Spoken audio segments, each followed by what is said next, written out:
Saat ini kita sedang berada di salah satu bangunan yang merupakan cagar budaya yang menjadi saksi sejarah dari kisah perjuangan kemerdekaan Republik Indonesia, yaitu Rumah Pengasingan Bung Karno.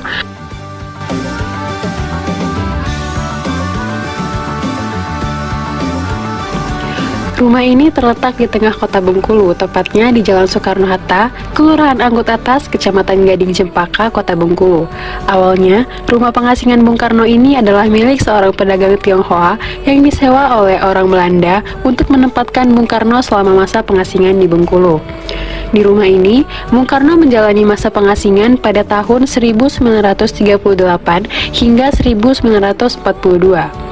Bangunan ini adalah rumah kayu sederhana bergaya arsitektur tradisional dengan tiang penyangga yang khas, yang di dalamnya terdapat berbagai barang bersejarah peninggalan Bung Karno, seperti ranjang besi, kostum Monte Carlo, koleksi buku-buku berbahasa Belanda, sumur tua yang digunakan oleh Bung Karno.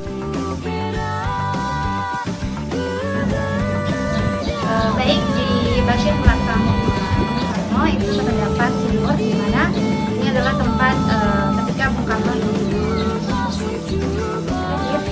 serta foto-foto Bung Karno dan keluarganya yang menghiasi hampir seluruh ruangan. Dan yang tidak kalah menarik adalah sepeda tua atau sepeda ontel yang dipakai Bung Karno selama masa pengasingannya di Bengkulu. Bersepeda merupakan salah satu hobi Bung Karno. Dengan sepeda, dia mengunjungi banyak tempat seperti mengelilingi kota hingga ke pelosok-pelosok dan bertemu banyak orang sehingga dia bisa merasakan langsung denyut-nadi kehidupan rakyat. Sehingga Bung Karno ini dikenal dengan freestyle-nya, yaitu menghentikan sepeda tanpa menjejakkan kaki di tanah dengan membungkukkan badan dan memegang roda ke depan.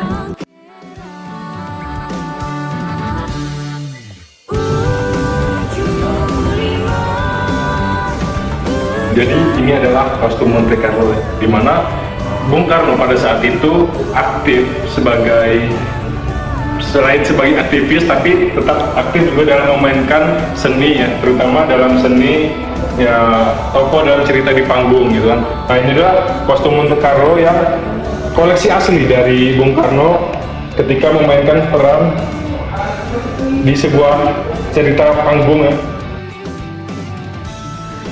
Meskipun berada dalam pengasingan, Bung Karno tidak berhenti memikirkan perjuangan kemerdekaan Indonesia. Di rumah ini, ia menghabiskan waktu untuk membaca, menulis, dan bertemu dengan masyarakat setempat.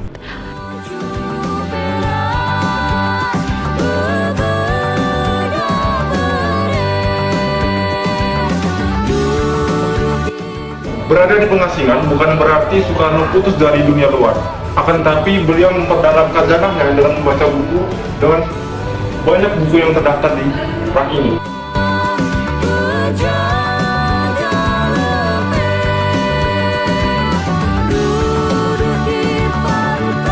Selain sebagai tempat perjuangan, rumah ini juga menyimpan kisah cinta Bung Karno.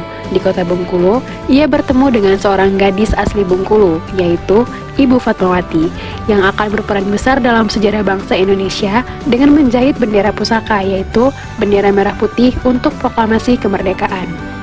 Mengunjungi rumah ini adalah kesempatan untuk meresapi nilai-nilai perjuangan dan mengenang jejak seorang pemimpin besar bangsa Indonesia.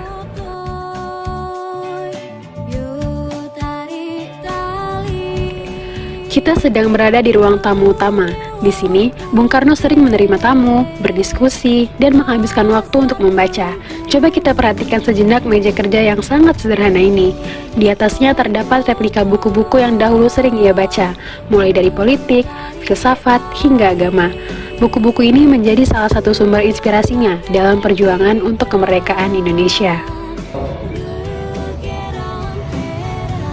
Tidak nampak ya? Ini adalah ruang tamu yang biasa Soekarno gunakan untuk ia menyambut tamu-tamu.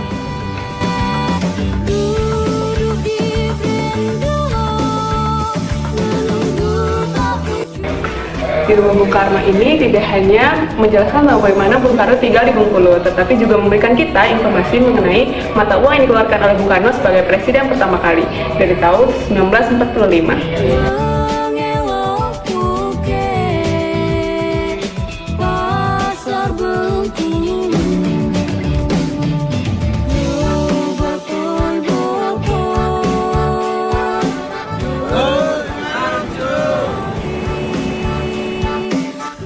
Di sudut lainnya, kita menemukan koleksi foto-foto dan dokumen bersejarah. Salah satunya adalah foto Bung Karno bersama masyarakat Bengkulu. Disinilah ia mulai mengenal Fatmawati, gadis Bengkulu yang kelak menjadi istrinya sekaligus penjahit bendera merah putih untuk proklamasi.